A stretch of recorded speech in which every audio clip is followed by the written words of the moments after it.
কেন কোরআনে এআই সম্পর্কে কিছু বলা হয়নি? কারণ এখন এআই খুব বিপজ্জনক হয়ে গেছে। আমি এআই সম্পর্কে জানতাম না। এআই এর কথা বলা হয়নি কেন? কোরআনে এটা কেন থাকা উচিত? এটি ঈশ্বরের পক্ষ থেকে নয়, তা প্রমাণ করার জন্য আপনাকে ভুল খুঁজে বের করতে হবে।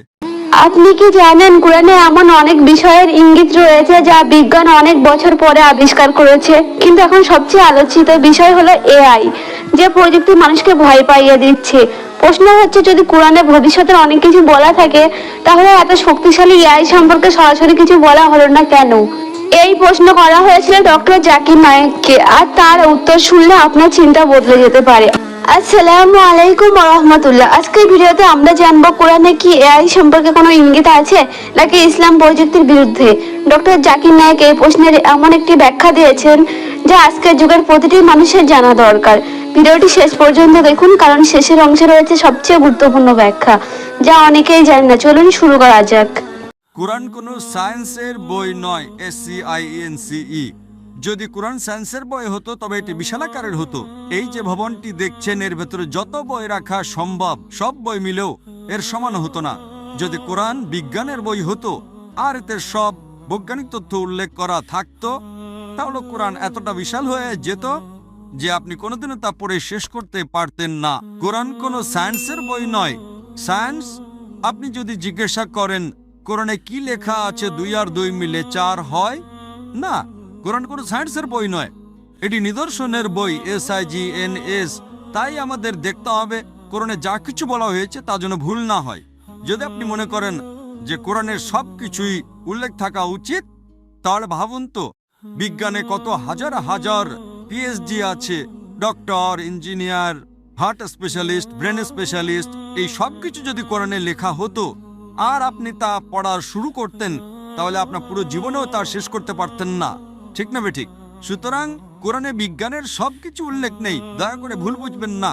কিন্তু কোরআনে যা কিছু বলা হয়েছে তার কোনোটাই ভুল নয়। যদি কোরআনে এমন কোনো বৈজ্ঞানিক তত্ত্ব থাকে যা ভুল প্রমাণিত হয়, তবে তা আল্লাহর পক্ষ থেকে হতে পারে না।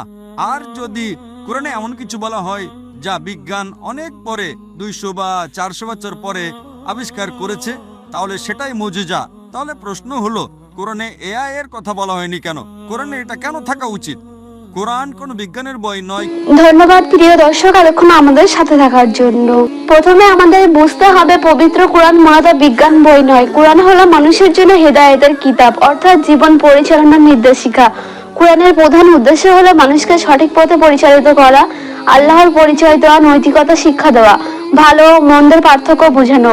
বিজ্ঞান, প্রযুক্তি বা ভবিষ্যতের সব আবিষ্কার বিস্তারিতভাবে বলা কোরআনের মূল উদ্দেশ্য নয়। তাই এআই, মোবাইল, ইন্টারনেট, গাড়ি এসব শব্দ সরাসরি না থাকাটা স্বাভাবিক।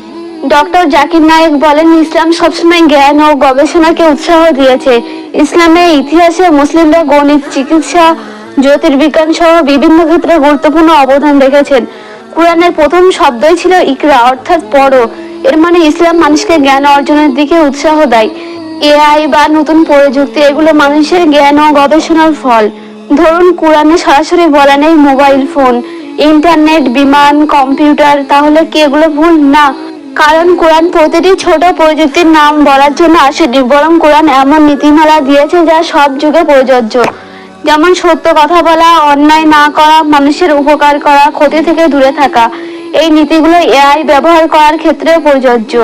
ডক্টর জাকির নায়েকের বক্তব্য অনুযায়ী প্রযুক্তি নিজে ভালো বা খারাপ নয়, মানুষ যেভাবে ব্যবহার করে সেটাই গুরুত্বপূর্ণ। উদাহরণ, এআই দিয়ে চিকিৎসা উন্নত করা যায়, শিক্ষা সহজ করা যায়, গবেষণা দ্রুত করা যায়। আবার ভুল তথ্য ছড়ানো যায়, মানুষের ক্ষতি করা যায়, প্রতারণাও করা যায়। এগুলো সম্ভব। তাই ইসলাম বলে যে কোনো প্রযুক্তি ব্যবহার করতে হবে নৈতিকভাবে। কোরআনে বলা হয়েছে মানুষ পৃথিবীতে খলিফা বা প্রতিনিধি, অর্থাৎ মানুষকে দায়িত্ব দেওয়া হয়েছে পৃথিবীকে সুন্দরভাবে পরিচালনা করার। এআই সহ সব প্রযুক্তি মানুষের জন্য পরীক্ষা হতে পারে। মানুষ যদি প্রযুক্তি ভালো কাজে ব্যবহার করে তাহলে তা কল্যাণ বয়ে আনবে, আর খারাপ কাজে ব্যবহার করলে ক্ষতি হবে। অনেকে বলেন কোরআনে তো অনেক ভবিষ্যতের ইঙ্গিত আছে। হ্যাঁ, কিছু বিষয়ের ইঙ্গিত আছে, কিন্তু কোরআন সব প্রযুক্তির নাম বলে দেয়নি। কারণ যদি সবকিছু আগেই বলে দেওয়া হতো তাহলে মানুষ গবেষণা ও চিন্তা করার সুযোগ পেত না। ইসলাম মানুষকে চিন্তা করতে উৎসাহ দেয়। এআই যত উন্নতই হোক না কেন, মানুষকে পুরোপুরি প্রতিস্থাপন করতে পারবে না, কারণ মানুষকে আল্লাহ দিয়েছেন বিবেক, নৈতিকতা, আত্মা। এআই শুধু মানুষের তৈরি একটি প্রোগ্রাম।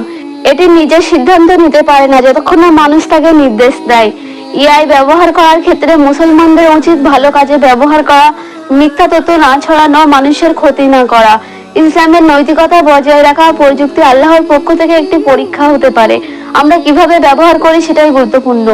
কোরআনে এআই এর নাম সরাসরি না থাকলেও কোরআনের নীতিগুলো এআই ব্যবহারের জন্য যথেষ্ট নির্দেশনা দেয়। ডক্টর জাকির নায়েক ব্যাখ্যা করেছেন, ইসলাম জ্ঞান ও প্রযুক্তির বিরুদ্ধে নয়, বরং নৈতিকভাবে ব্যবহার করার শিক্ষা দেয়। আপনি যদি এমন ইসলামিক তথ্যবহুল ভিডিও পছন্দ করেন তাহলে ভিডিওটি লাইক করুন, শেয়ার করুন এবং আমাদের চ্যানেলটি সাবস্ক্রাইব করে পাশে থাকুন। আল্লাহ হাফেজ।